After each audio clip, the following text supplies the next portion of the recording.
নমস্কার। এসবিআই এ junior associate যার মধ্যে কাস্টমার সাপোর্ট ও সেলসে কিছু রিক্রুটমেন্ট চালু হয়েছে। আজকের ভিডিওতে আমরা সেটা নিয়েই কথা বলবো। অনলাইন ফর্ম ফিল আপ শুরু হয়েছে 17/12/2024 তারিখ থেকে। ফর্ম ফিল আপ চলবে 7/1/2025 পর্যন্ত। ফর্ম ফিল আপ করার জন্য ফি লাগবে জেনারেল, ওবিসি এবং ইডব্লিউএস দের 750 টাকা। এসসি, এসটি, ফিজিক্যালি হ্যান্ডিক্যাপ এই সমস্ত ক্যান্ডিডেটদের কিন্তু কোনো রকম ফি পেমেন্ট করতে হবে না। টোটাল শূন্যপদ প্রায় 14,000-এর কাছাকাছি। যে কোনো শাখার গ্র্যাজুয়েট হলেই আপনি কিন্তু অ্যাপ্লাই করতে পারবেন। অবশ্যই অ্যাপ্লাই করার জন্য কি ক্রাইটেরিয়া আছে তার জন্য একটি ডেডিকেটেড পিডিএফ আছে, সেটার লিঙ্ক আমি ডেসক্রিপশনে দিয়ে রাখবো। আমি এই ভিডিওতে সোজাসুজি অনলাইন ফর্ম ফিল আপ প্রসেসটা দেখাবো। ফর্ম ফিল আপ করার জন্য প্রথমে আপনাকে রেজিস্ট্রেশন করতে হবে। রেজিস্ট্রেশন করার জন্য click here two new registration এই অপশনটাই ক্লিক করবেন। যদিও এই ওয়েবসাইটের লিঙ্কও আমি ডেসক্রিপশনে দিয়ে রাখবো। এখানে ক্লিক করার পর আপনার ফার্স্ট নেম পরপর দুবার, যদি মিডিল নেম থাকে সেটা পরপর দুবার এবং লাস্ট নেম পরপর দুবার বসাবেন। তারপর আপনার ফোন নাম্বার পরপর দুবার এখানে পুট করবেন। অল্টারনেটিভ নাম্বার যদি কিছু থাকে সেটা এখানে বসাতে পারেন, না থাকলে ঘরটা ফাঁকা রাখবেন। তারপর আপনার ইমেল আইডিটি পরপর দুবার বসিয়ে এখানে ক্যাপচাটি ফিল করে সেভ এন্ড নেক্সট করবেন। এরপর আপনার কাছে এরকম একটি পপ আপ চলে আসবে, এটাকে ওকে করে দেবেন। ওকে করলেই আপনার সামনে ইউজার আইডি এবং পাসওয়ার্ড জেনারেট হয়ে চলে আসবে। এটাকে সম্ভব হলে ফোনে একটা ছবি তুলে রাখবেন বা কোনো জায়গায় লিখে রাখবেন। এরপর আপনার একটা পাসপোর্ট সাইজ ফটোগ্রাফ এবং একটা সিগনেচার আপলোড করতে হবে। ফটোগ্রাফ এবং সিগনেচারের সাইজ কি হবে সেটা গাইডলাইন অপশনে ক্লিক করলেই আপনারা দেখতে পাবেন। এটি হলো সেই গাইডলাইন যেখানে ফটো এবং সিগনেচারের সাইজ বলা আছে। ফটো সাইজ হবে 3.5 সেন্টিমিটার ইন্টু 4.5 সেন্টিমিটার, সাদা ব্যাকগ্রাউন্ডে 20 থেকে 50 কেবির মধ্যে। সিগনেচার হবে 10 থেকে 20 কেবির মধ্যে, জেপিইজি ফরম্যাটে 140 ইন্টু 60 পিক্সেল। ফটোগ্রাফ এবং সিগনেচার আপলোড হয়ে গেলে এই দুটো অপশনে টিকমার্ক দিয়ে নেক্সট করবেন। এরপর ফিল করতে হবে আপনার ডিটেল। প্রথমে সিলেক্ট করতে হবে আপনার সার্কেল, কোন সার্কেলের জন্য আপনি অ্যাপ্লাই করছেন। এটা আমি কলকাতা সিলেক্ট করছি। তারপর আপনাকে চুজ করতে হবে স্টেট, এটা আমি ওয়েস্ট বেঙ্গল রাখছি যেহেতু এটা কলকাতা সিলেক্ট হয়েছে। তারপর আপনার লোকাল ল্যাঙ্গুয়েজ এখান থেকে সিলেক্ট করতে হবে, এটা আমি বেঙ্গলি রাখছি। পরের অপশনে জিজ্ঞেস করা হচ্ছে আপনার লোকাল ল্যাঙ্গুয়েজ আপনার 10th এবং 12th স্ট্যান্ডার্ডে পড়ানো হয়েছে কিনা, সেটা ইয়েস বা নো অপশনে উত্তর দেবেন। তারপর আপনার ক্যাটাগরি সিলেক্ট করতে হবে, জেনারেল, এসসি, এসটি না ওবিসি, এটা আমি জেনারেল রাখছি। যেহেতু ওটা আমি জেনারেল সিলেক্ট করলাম সেহেতু এখানে 750 টাকা ফি পেমেন্ট করতে হবে। তারপর আপনি নেক্সট স্টেজে যেতে পারবেন। আর অন্যথায় যদি এটা আপনি এসসি রাখেন সেক্ষেত্রে কিন্তু এখানে কোনো রকম ফি পেমেন্ট করতে হবে না। এটা দেখুন নীল চলে আসছে। এসসি সিলেক্ট করলে এখানে আপনার সাবকাস্ট সিলেক্ট করতে হবে। তারপর জিজ্ঞেস করা হচ্ছে আপনি কোনোদিন এসবিআই এ কাজ করেছিলেন কিনা ট্রেনি হিসাবে, এটা ইয়েস বা নো এ উত্তর দেবেন। এসবিআই এর হার্মস আইডি আপনার আছে কিনা সেটা জিজ্ঞেস করা হচ্ছে। যদি ইয়েস করেন তাহলে এখানে বাকি অপশনগুলো অ্যাক্টিভ হয়ে যাবে, অন্যথায় এটা কিন্তু অ্যাক্টিভ থাকবে না। পরের অপশনে জিজ্ঞেস করা হচ্ছে আপনি হ্যান্ডিক্যাপ কিনা, যদি হ্যান্ডিক্যাপ হন তাহলে ইয়েস করবেন।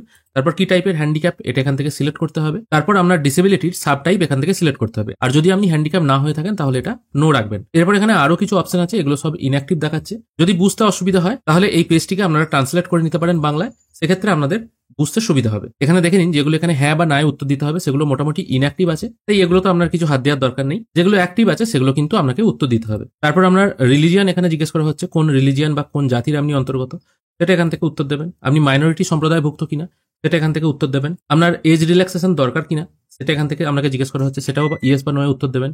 আপনি এক্স আর্মি কিনা সেটা এখান থেকে জিজ্ঞেস করা হচ্ছে। এই টাইপের বেশ কিছু প্রশ্ন করা হচ্ছে যেগুলো আপনার সঠিক বলে মনে হবে সেই হিসাবে আপনাকে উত্তর দিতে হবে। এখানে জিজ্ঞেস করা হচ্ছে আপনি কোনোদিন আগে এসবিআই ক্লারিক্যাল ক্রেডে কাজ করেছিলেন কিনা, সেটাও হ্যাঁ বা না উত্তর দেবেন। লোন সম্পর্কিত কিছু প্রশ্ন এখানে করা হচ্ছে, সেটাও কিন্তু হ্যাঁ বা না উত্তর দিতে হবে। মোটামুটি এগুলো ভয়ের কিছু নেই, ফ্রেশ ক্যান্ডিডেটদের ম্যাক্সিমাম কিন্তু নো থাকবে। তারপর এখানে আপনাকে চুজ করতে হবে আপনার এক্সাম সেন্টার। প্রথমে হবে প্রিলি, তারপর হবে মেন, দুভাবে পরীক্ষা হবে।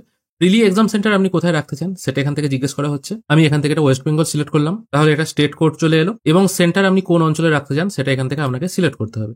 তারপর মেন এক্সাম আপনি কোথায় দিতে চান সেটা এখান থেকে আপনি সিলেক্ট করবেন, সেটা স্টেট কোড এখানে চলে এলো এবং কোথায় কোথায় পরীক্ষা হবে সেটাও এখানে শো হচ্ছে। এই অনুযায়ী এগুলো আপনারা সিলেক্ট করে নিলেন। তারপর এখানে জিজ্ঞেস করা হচ্ছে আপনি যখন পরীক্ষা দিতে যাবেন তখন আপনি যে আইডি কার্ডটা নিয়ে যাবেন সেই আইডি কার্ডের সঙ্গে অ্যাডমিট কার্ডের নাম সব জায়গায় কি একই থাকবে এটা জিজ্ঞেস করা হচ্ছে।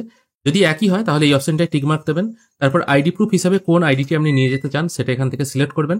তারপর সেই আইডি নাম্বারটা এখানে পুট করে দেবেন। আপনারা আধার কার্ডটাই সিলেক্ট করতে পারেন, এটাই বেস্ট আইডি প্রুফ। তারপর জিজ্ঞেস করা হচ্ছে প্রিলি ও মেন এক্সাম পরীক্ষার ল্যাঙ্গুয়েজ কি হবে, ইংলিশ হিন্দি অথবা ইংলিশ বেঙ্গলি, যে কোনো একটা আপনারা সিলেক্ট করবেন। তারপর আপনার ডেট অফ বার্থটা এখান থেকে সিলেক্ট করে নেবেন। জেন্ডার এখান থেকে সিলেক্ট করতে হবে।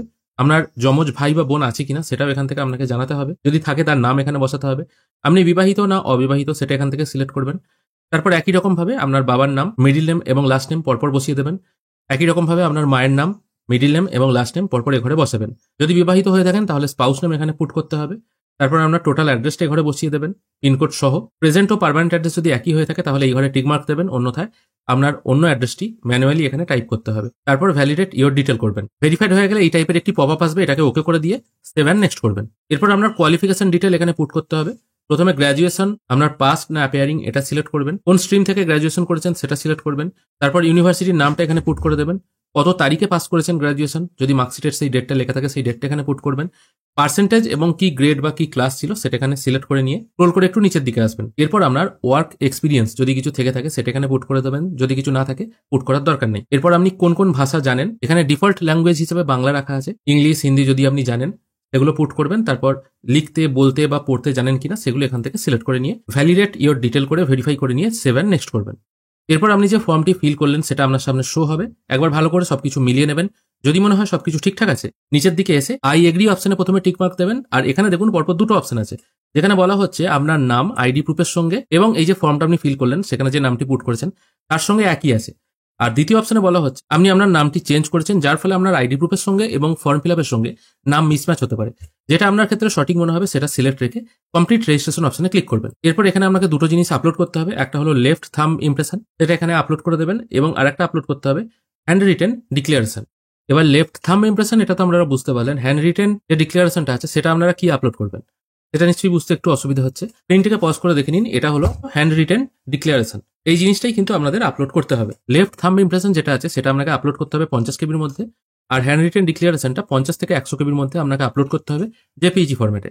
দুটো জিনিসই এখানে আপলোড করে দিয়ে এখানে ক্যাপচাটা ফিল করে সেভ এন্ড নেক্সট করবেন। একবার সাবমিট হয়ে গেলেই আপনার সামনে প্রিন্ট অ্যাপ্লিকেশন এবং প্রিন্ট ডকুমেন্ট এই টাইপের একটি অপশন চলে আসবে। এরপর প্রিন্ট অ্যাপ্লিকেশন অপশনে ক্লিক করে আপনারা কিন্তু এই ফর্মটি প্রিন্ট আউট করতে পারেন, এবং প্রিন্ট ডকুমেন্ট অপশনে ক্লিক করলে যেগুলো আপনারা আপলোড করলেন সেগুলোও কিন্তু এখান থেকে ডাউনলোড করতে পারবেন। এইভাবেই আপনারা SBI junior associate customer support and সেলসের ফর্ম ফিল আপ করতে পারবেন। আশা করি আজকের এই ভিডিও আপনাদের ভালো লেগেছে। যদি ভালো লেগে থাকে অবশ্যই একটি লাইক করবেন। ভিডিও দেখার জন্য অসংখ্য ধন্যবাদ। ভালো থাকবেন।